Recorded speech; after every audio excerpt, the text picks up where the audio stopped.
Good evening. My name is Brent Stalk. Welcome to Choices Podcast. You can find us at choicespodcastofficial.com. You can find us on Facebook under the Choices Podcast group. We're all about choices, making better choices in professional, business, or personal part of your life. And tonight, I am so excited about our guest. He's one of my best friends. And he did the ultimate call me this week to say he was thinking about me. And I was like, dude, we got to put you on this show. He's so jovial and awesome. And I'll introduce him to you in a second. But first, our co-host Carcass John. Carcass, how you doing, man? Howdy. Doing good. Doing great. That's good. Into week 3 of marital bliss. I love it. Good job, Carcass. Of course. Everything's going good. I mean, gainfully employed, happy life, happy home. Just ate a home-cooked meal. Gotta love it. Oh, my God. Yeah. So you're going to get a real treat tonight, too, because you're going to meet one of my friends. But before we get going, why don't you go ahead and read a lyric, pick a song, and let's roll. Okay. Well, I didn't go obscure this week. I went something more mainstream. So I picked out a U2 song. You okay with that? Yeah, dude, I love U2. Okay, I like them too. I took my mom to see them once, back when they first released their second album, Boy. Oh, I like that album. But you know what, dude? I got to say something about them before you read their lyric. They get a little political for me every once in a while. They're uber political, and I think they do it for popularity's sake. But you know what? I found a song by them that I really like. It's called "Stuck in a Moment You Can't Get Out of." So here it is. It says, "I'm not afraid of anything in this world. There's nothing you can throw at me that I haven't already heard. I'm just trying to find a decent melody, a song that I can sing in my own company." And then I'm going to skip down, and it says, "You've got to get yourself together. You've got stuck in a moment, and now you can't get out of it. Don't say that later will be better. Now you're stuck in a moment, and you can't get out of it." So I really like this only because I've felt that way for a long, long time. And I just decided to make an adjustment. I do these things with myself where I'm probably my own worst enemy because I criticize myself a little too hard, and I get stuck, as Shakespeare would say, getting into the thick of thin things. And what I have to realize is nobody's perfect. And I don't even think the Queen is expecting perfection. She's just expecting good. So I'm getting better at being good, and it's helping me be great at times. And I'm not stuck in the moment anymore. I'm moving forward. Carcass, I like to see you smiling, man. Why wouldn't I, man? I got it going on. This is so awesome. She's such an awesome person. Her kids are awesome. My kids, it's like the two families should have been together all along. It was a perfect segue into each other. And we're working on some things, and we got goals, and we spend time as a family. It's very different than previous. All right. I want to introduce our guest. You ready to roll? I'm ready to roll. He's a good dude, man. Dude. Y'all, we've been friends for 30 years. And I love him. He played ball at, he's a Baylor dude, and he played ball at Kansas City Chiefs. His brother played for the Minnesota Vikings. And I've never met his brother, but I can tell you, I know Irv. He is jovial. He never gets in the ditch. He never gets stuck. He's always moving forward. And Carcass, I know you lost your son. Well, he's lost 2. Yeah. He looks at it as a way to make a difference in people's lives. And with that being said, I'd like to introduce our guest, my dear, dear friend, Ervin Randle. Hey, hello. Irv. What do you say, Irv? Hey, man. How y'all doing? Irv, where are you? Come on, dog. I am sitting in my office in my house. Oh, wow. And that is in Lawton, Oklahoma. I'm about 2.5 hours north of Dallas, Texas. Wow. Yeah, long way to Texas. You moved to Lawton when? I moved to Lawton 9 years ago, August 15th. How do you remember that date? August 15th, 2015. Isn't there an army base there in Lawton? Yeah, one of the largest fire bases for long-range firing. If you're in the military, Army, Navy, Air Force, Marine, you're going to come through here to be able to shoot missiles that would go 1,000 miles, 500 miles, 100 miles. You're shooting 50, 100-pound bullets, tanks. You're going to come through here and get taught how to do it. Oh, that's awesome. Yeah. I'd like to say, when I met Irv, when I met you 30 years ago, Yeah. I always told you, you're more than football, dude. You're more than football. Oh, yeah.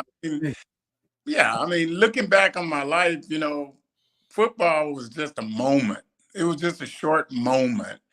And I hardly even call myself a football player nowadays because I'm more of a businessman. Yeah, you are. And you earned everything that you've gotten. True. I mean, I worked hard. I've had a lot of long days. I've had a lot of hard days. I've cried. I wanted to give up. I wanted to quit. I wanted to pack it up and go home. There's days that I tried to find my way through a bottle to make it better. And it ain't going to work that way. The clearer your head, put down what your goals are, and then, you know what? Get everybody that loves you around you and get true encouragement, and then build you a team and call it a tribe, and then go to war against all those things you want to win, and let's go get it. Oh, Hey, man, we're done here. We can just let's go. We're done. Mic drop. Irv, I'm gonna hike Irv the ball. I'm gonna block for him, man. That's right. Irv said, Irv, you good to go on the podcast the other night? And he goes, man, I just want to get on there and I just want to teach people how to win, man. Yeah, man. It's all about life is all about winning. If you can't make it about winning, then don't even try, because we want to create winners. That's what we need, more winners. Winners in life, winners that want to get things done, winners that want to make things happen, and winners that when they have some success, they want to turn around and grab somebody else fighting and say, hey, let me help you be successful. Let me help you win. Man, that's awesome, dude. So Irv, what do you say to a person that doesn't quite have that fire? Maybe someone that hasn't experienced winning in the senses that you're talking about. What do you say to a person like that? How do you encourage them to motivate them to move forward?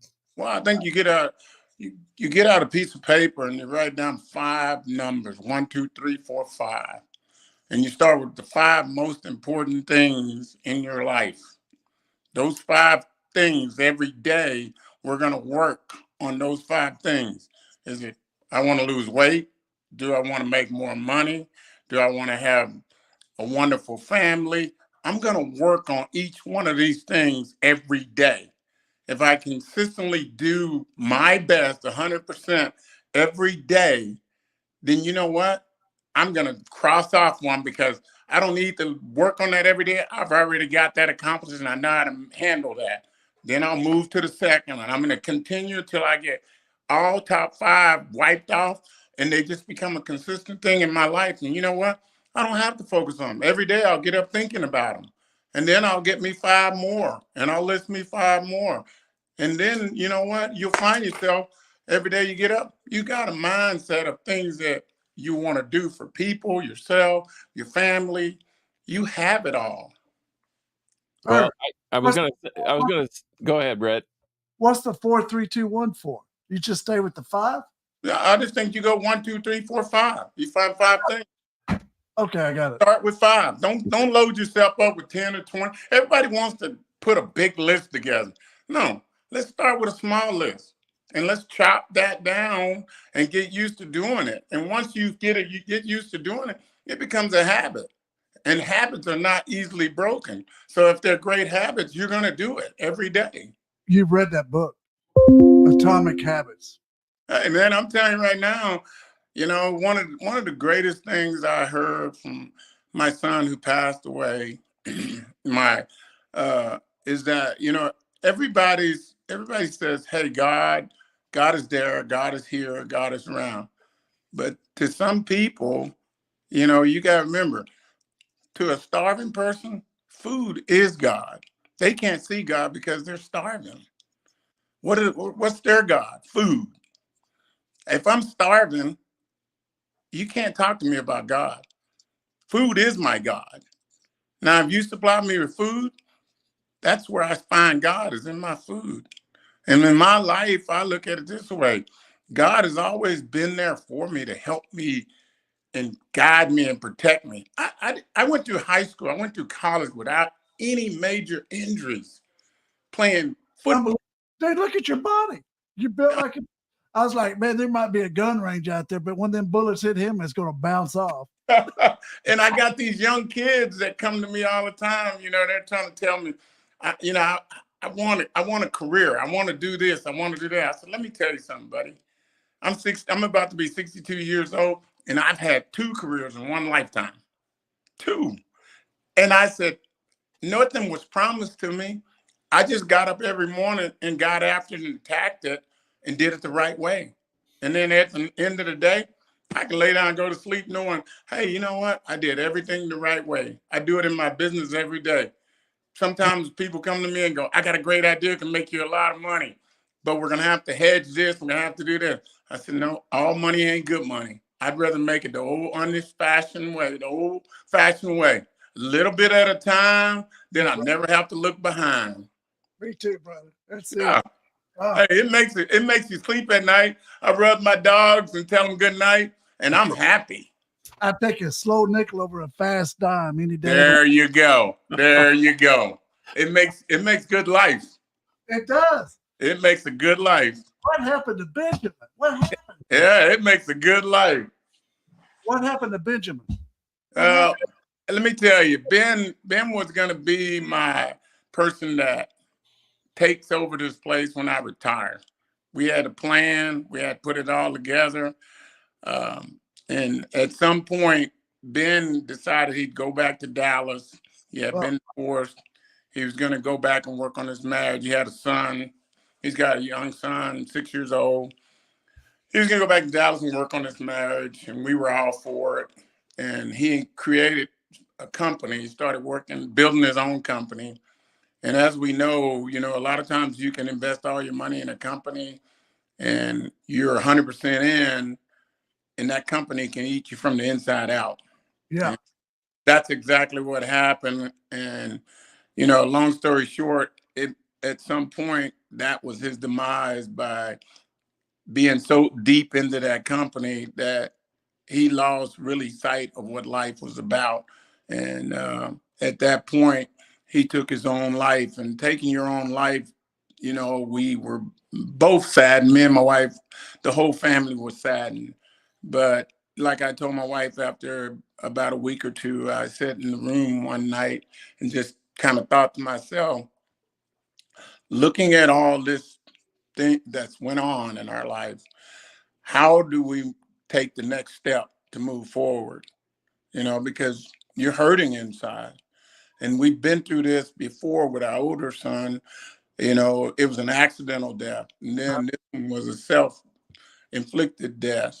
And so now I had to stand in and sit there and ask myself, where do we go from here? What's the plan? So I come to the conclusion after a lot of thinking that I've got to look around at all the people that we've been helping in this community, kids, friends, the people that work for us, what we mean to them and what we can do for them going forward. Because without us, the center of the wheel, the bike don't roll. And so at that moment, I told my wife, I said, today's the last day to sit and cry and think of what if and try to come up with answers to something I'll never get the answers to. I've got to look around at our tribe and see what we can do to help those people and help them move forward, and look at people that may be going through, because you can't, when a person's going through a mental struggle, they show no signs of it. There's no signs. And so, you know, him going through what he went through, it gave us an opportunity to really to come together as husband and wife a lot stronger than we were at that point. And I told my wife, I said, it's going to take you a little longer, but I'm here for you.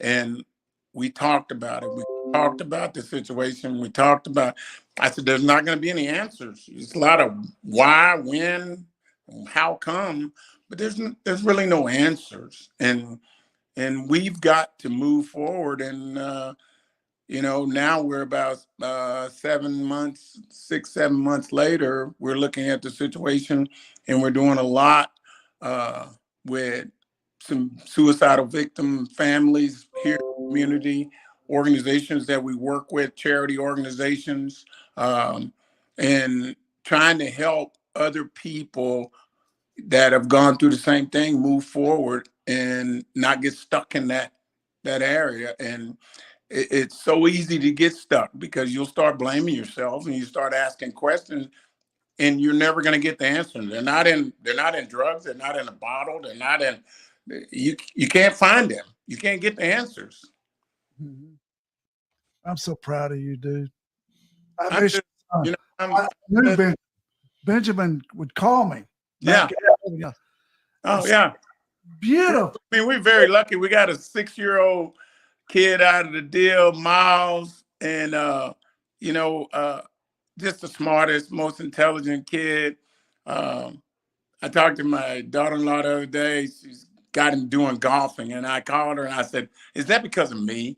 And she goes, "Well, heck yeah, you know." And but you know what? The last 6 months, in a sense, we lost a son, but we gained a grandson.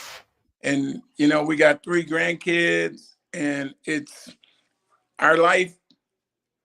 My wife tells me all the time, you know, when I asked her to marry me and where we were at and to where we come from, to where we came to now, it's like, holy cow, who would have ever thought it?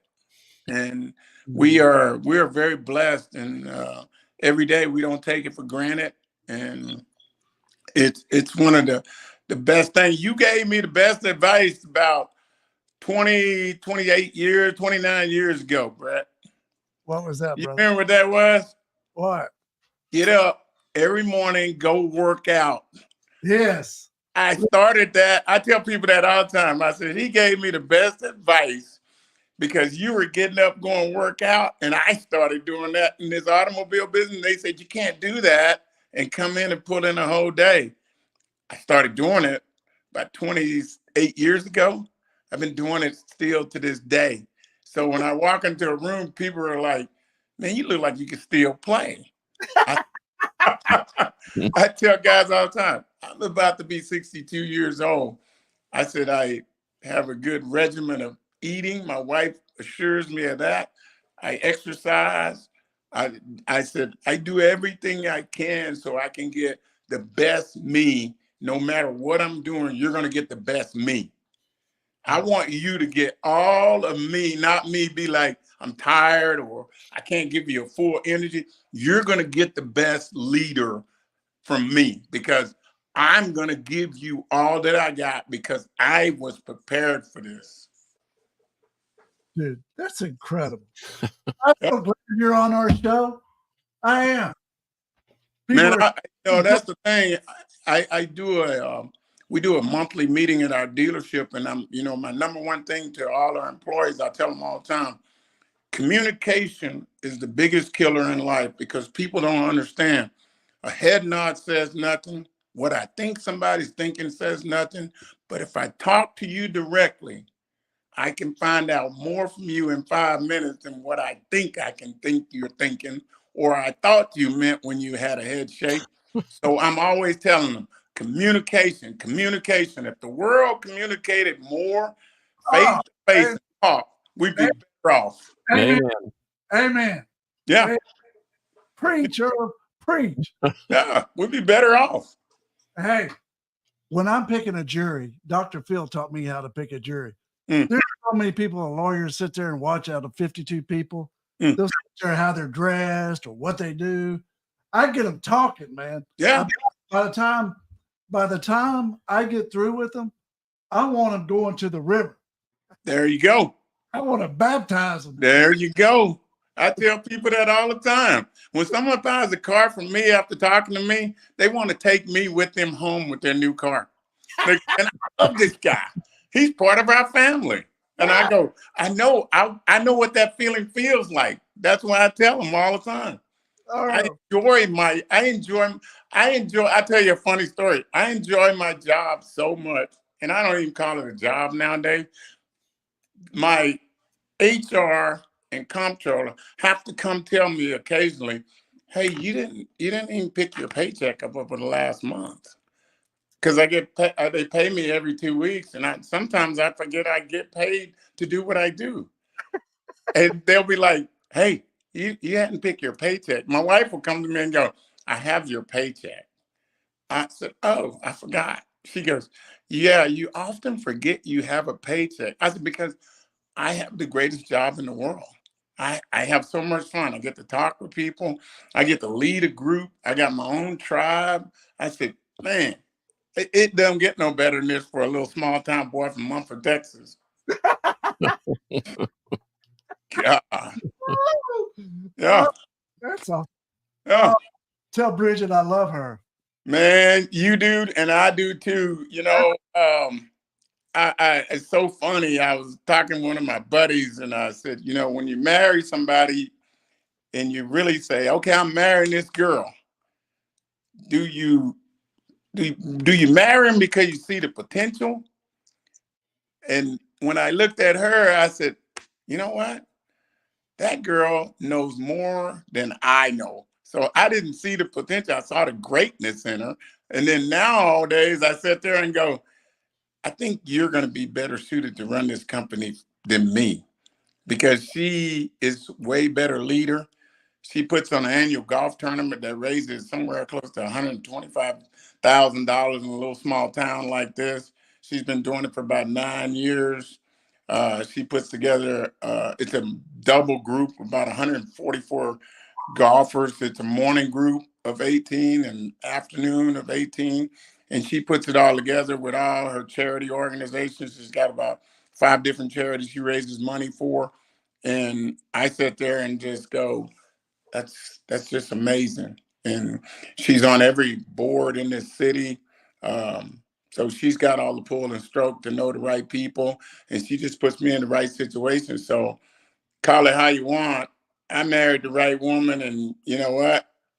I'm seeking the benefits right now of it. Oh, because she's great, and I'm just along for the ride. There you go, Earl.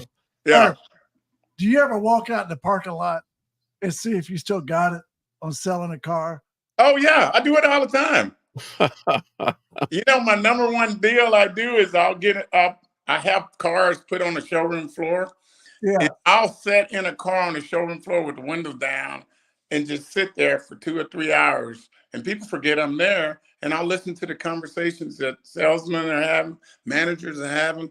And when I hear something that I don't like that they're saying, I get out of the car and I walk up to the person and I go, let me sell you a car today.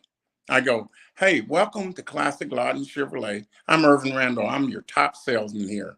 I go, I want to make sure you're not buying a car. Let's buy the right car you want, because I want you to take it home. And I go, this car will be part of your family, your kids, your husband, your wife. Y'all are going to name this car Becky, Robert, Old Blue. You're going to give it a name. You're going to keep it in the garage. You're going to wash it on weekends. You're going to take road trip. Babies are going to be born in this car. You're going to do a lot of crazy things.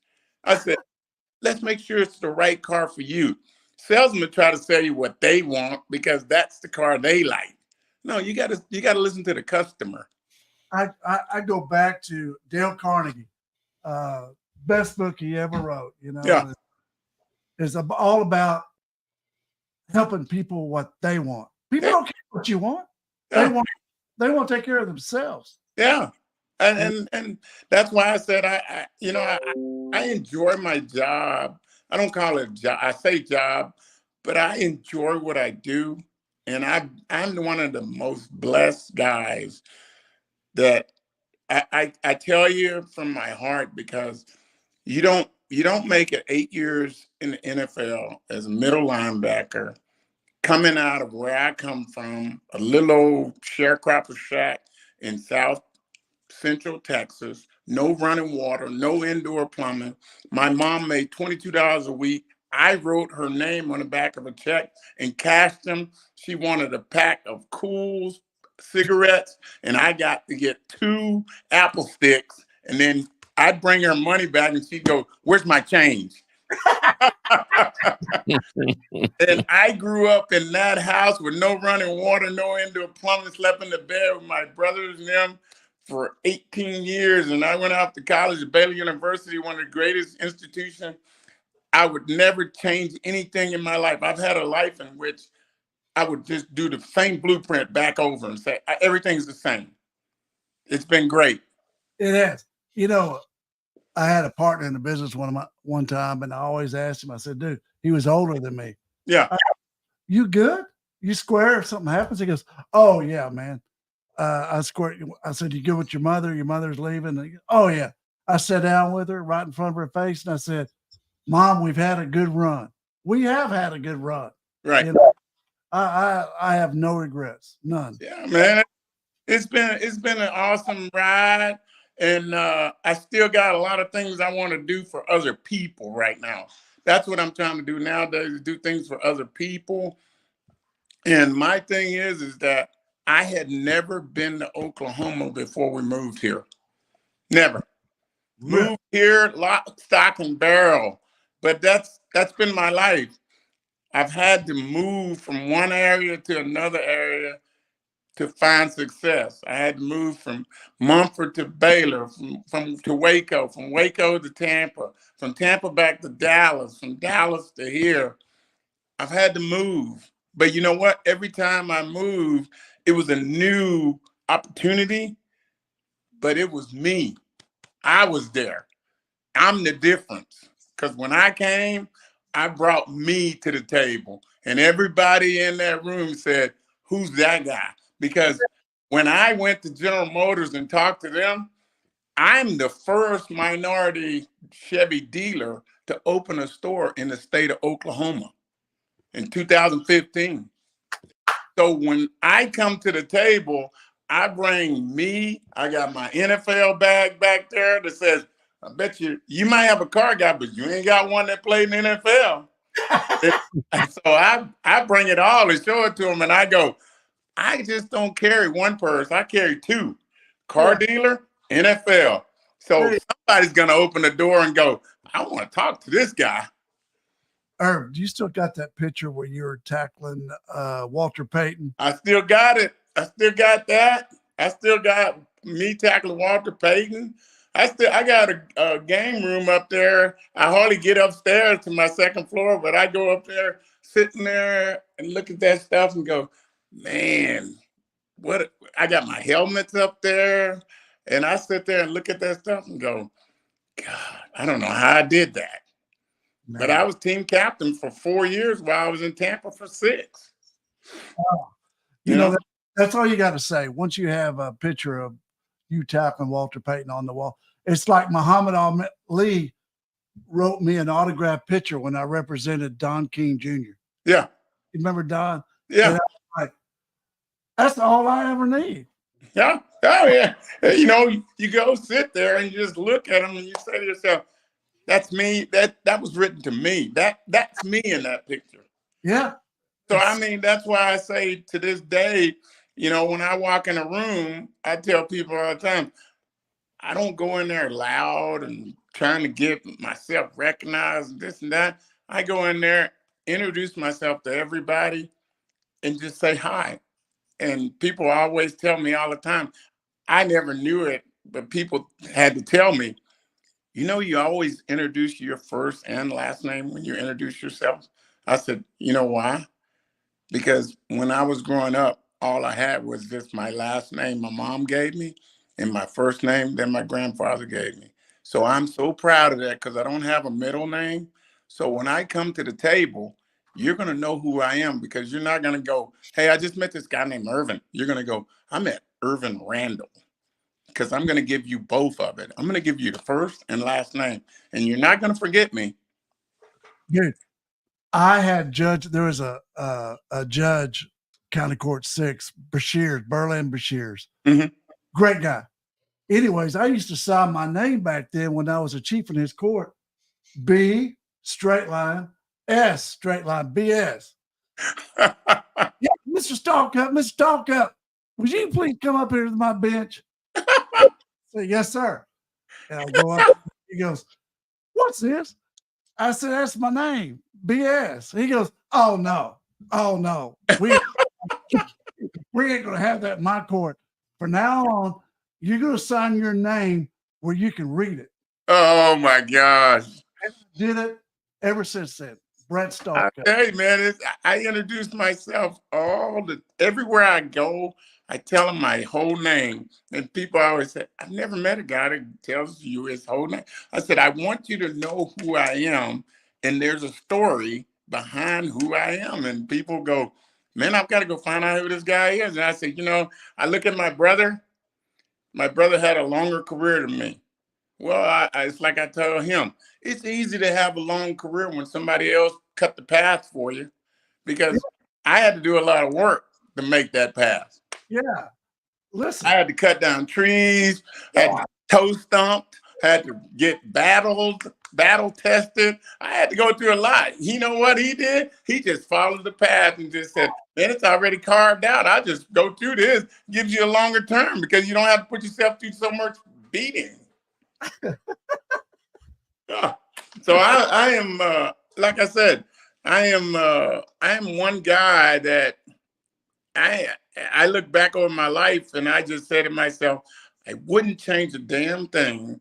If you offered me another life, I said, nope, I wouldn't change a damn thing because I've had the best fun. I met people like you, Brett. I've met a lot of great people along the way, and I've had a lot of people impact my life, and I've taken a lot of knowledge that I've gotten from people that have given me some great wisdom. And you know what? It's made me who I am today. I am Ervin Randle from Mumford, Texas, who grew up with nothing. And all God said is, I'm going to give you a chance. Now let's see what you do with it. I gave you a life. You were born. Now let's see what you do with it. And then now I just turn back and look at it and I go, hey, you want to see something? Check this one out. Because all I did is blaze the trail, worked hard, did everything right, tried to help people along the way. And you know what? I make friends with the oddest people because I don't need to meet the popular people. I want to meet the ones that are unpopular, because those are the ones that ask me all the time, why are you friends with me? I said, because you're unpopular. I don't need popular people. They got tons of friends. I want to be friends with the unpopular guy. I go play golf with the guys that I don't even know, but they're unpopular guys. They're nerds. And people are like, I didn't know you and him play golf. I said, I like hanging out with that kind of guy because you know what? I like to hear his story. He's got a story and I want to hear it because there's something he may say that may impact my life today that can help me be better as I go forward. I agree. Yeah. I agree. Yeah. 100%. You know, Irv, when you got your car dealership, yeah, I was never surprised. Never. It was great, man. It's been great. And thing is, you know, for the longest I'd walk in there and people would be like, you know, I walk around, people be like, well, who are you? I said, well, I'm just the guy here trying to sell some cars. Because I still to this day, if people ask me, what do? I said, I sell cars. I won't tell you I'm the owner. I won't tell you I'm the president. I just say I sell cars. And people be like, well, can you sell me a car? I go, yeah, I can. I can do everything you want me to do. I just can't take a test drive with you. I can't leave the campus. Oh, that's awesome. Yeah. What do you think about that, Carcass? I think it's amazing. In fact, he said a couple of things that reminded me of a friend of mine. Uh, I have a friend who's a professional drummer. Yeah. And I used to set up for him every now and then and go to his clinics and what have you. And one time somebody asked him, do you ever give it 100% when you're up there on stage? And he said, no. And the whole crowd just was aghast. They said, well, what kind of attitude is that? And he said, I work so hard that my 60% is better than everybody else's 100%. Yeah, you're correct. I usually give it about 80%, and I still look better than everybody else. And he's That's what right. I'm talking about. I like this guy. So that's what that reminded me of.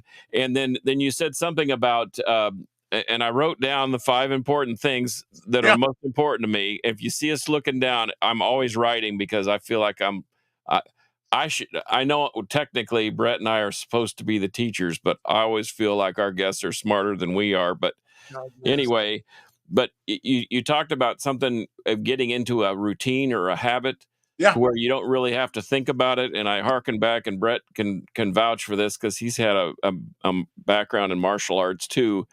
You get to a point where your body naturally reacts to a threat or a move or and you don't have to think, okay, what do I want to do here? I want to block up. I want to use a knife hand. I want to use you don't even have to think about it because it becomes a natural part of you. I think that in developing those good habits, you get to a point where you don't really have to think about it because it's part of who you are. And then you can knock that one off the list and add something else that you need to move forward with. There you go. And you know what? I do the same thing you do, Ervin. I introduce myself as John Fossum, and that blows people away. They always remember because my granddad used to make fun of, because our family has a lot of Johns in it. It's a family name, John and David, and we have lots of Johns and lots of Davids. And my grandpa, whose name was John, I was named for him. He said, we've got so many Johns in the family, we could start a men's bathroom. So you got to identify which John you're talking about. And so I think it's fun. Oh, that's funny that you introduce yourself as Ervin Randle, because I'm proud of my name too, because I was the first of my generation, and I was named after both of my grandfathers, John Harvey Fossum and Raymond Samuel Woodward, and I'm proud of that. Yeah. I had a guy tell me on Sunday. He said, "What's your full name?" I said, "John Raymond Fossum," and he said, "Man, that sounds like it's regal. It sounds like a king. Sounds like royalty." I said, "No, man, I'm just a guy. I'm just a dude." Hey, that's it. That's the word. I'm just a guy. Yeah. And to your point, I know lots of people too. And Brett and I have talked about this, and you might want to just think about it. Who do you trust? Yeah. And you can put them on. And now, see, my contention is, here it comes. My contention is, I know I have enough people I can trust to fill up one hand, but I think I have enough people to fill up a second hand.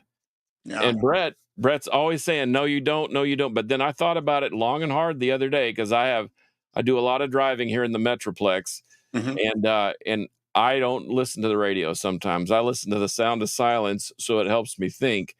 And I started thinking about that thing about Friends, Brett Stallcup. And I tell Brett that he's my middle finger on my right hand, and he thinks it's funny, but he's on there. He's a guy I know I can trust, and I've had to use his services, and I've had to use his friendship before. Even when I didn't need him, even when I didn't need a lawyer, I just needed someone that was going to shoot me straight and send me down the right road. That's it. And I think I've done the same thing for him. And we've known each other for 20 plus years.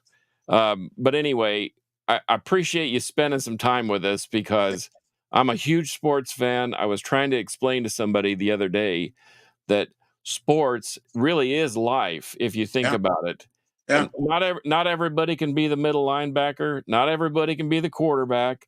But if you work together as a team, to your point with your tribe, then that's how you succeed, and you succeed as a group. Now, there's got to be a team captain. Oh, yeah. Sounds like you've had plenty of experience with that. Mhm. But you know what? You show that ability to get down and dirty when you have to. And I know when my guys look at me, they say, we're going to listen to him because we know that he's not afraid to get his hands dirty either. Yeah.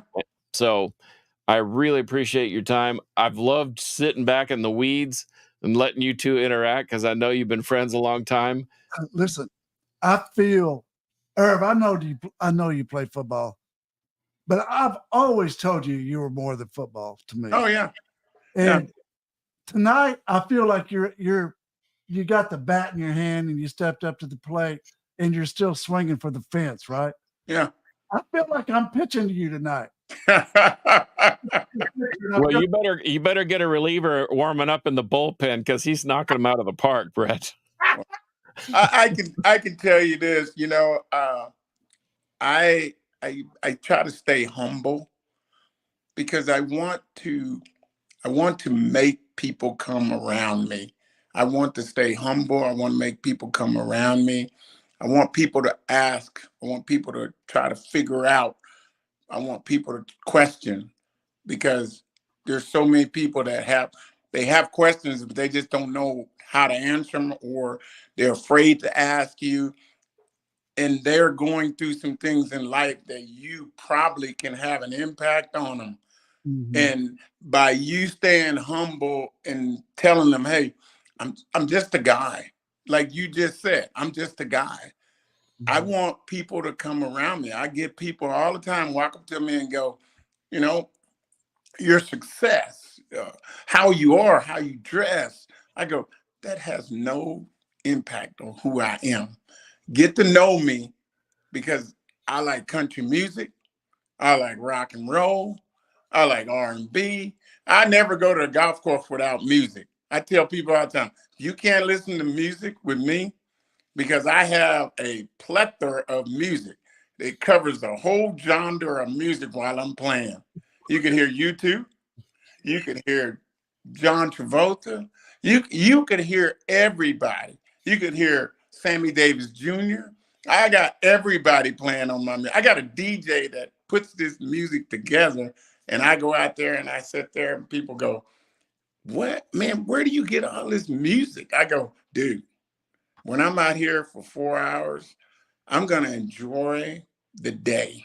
I'm going to enjoy. It's like sitting in my living room, watching it on TV. I'm doing the golfing today.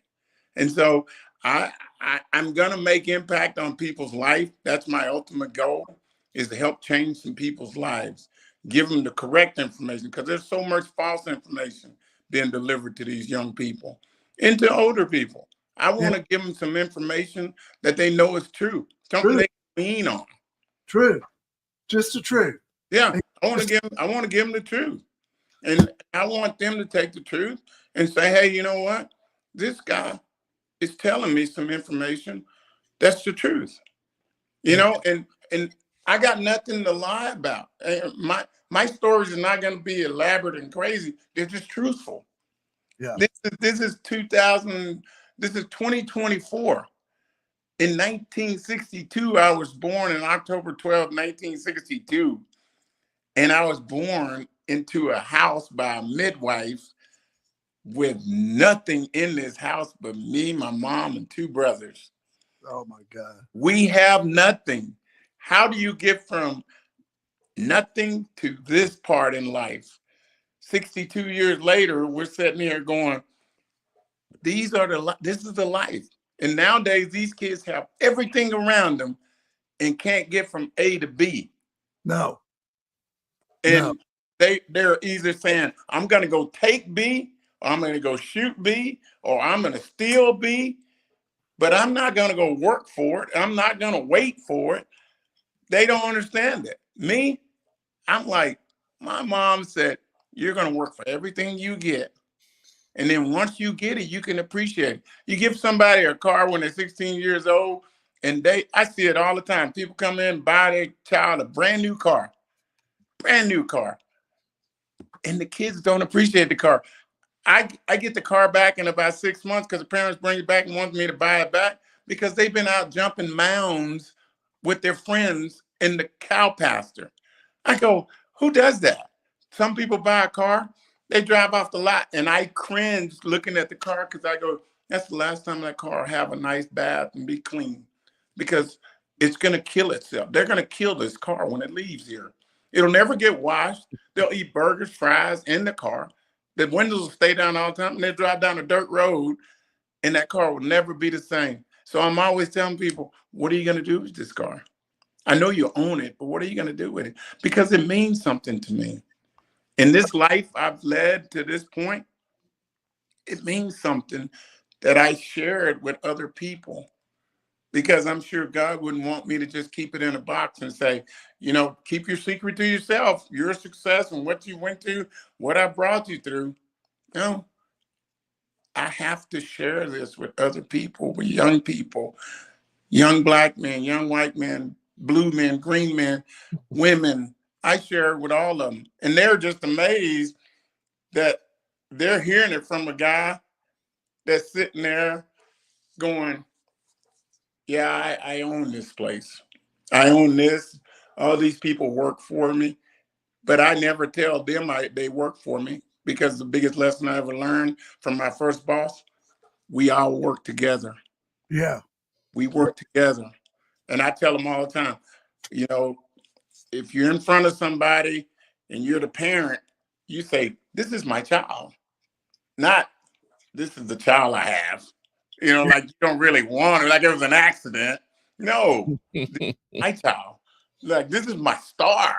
So when I introduce our people that we all work together, because I put them on the same pedestal as me. I can't exist without them. So we're on the same pedestal. We all work together. I get it. Yeah, I love them. I mean, I tell them all the time, I love you. I might get mad at you, but 5 minutes later, I'm going to be hugging and telling you, hey, did you watch that game last night? Did you see what they did? You know, and I said, I don't hold grudges. You got to let that stuff go. Those are vices that'll just drown you. Let that stuff go. Man, life's too short. Irv, I love you, man. I've enjoyed. I love you, Brett. Thanks for having me on, man. We always like to end our show with a favorite quote, and Irv and I talked about this, and tonight's quote is, wake up every morning expecting a miracle. Yes. Can't, never could. Can't, never could. Nope. That's the way I grew up. Can't, never could. Man, I love you, and Irv, awesome. I'll leave you with one little quote. Okay. Hey, if you don't get what you want out of this life, it's because you didn't try hard enough. Irv, get off the bench and get in the game, baby. Hey, Irv, I'm going to forward you this show tomorrow. Send it on. Share it with your people. I am. I'll put it on our Facebook, on our company Facebook. Oh, I guarantee you, you're gonna be an outstanding feedback we get. I love you, Irv. Good night. All right, love y'all. Y'all have a good one, Brett. Peace. Peace. Good to meet you, Ervin. All right, bye.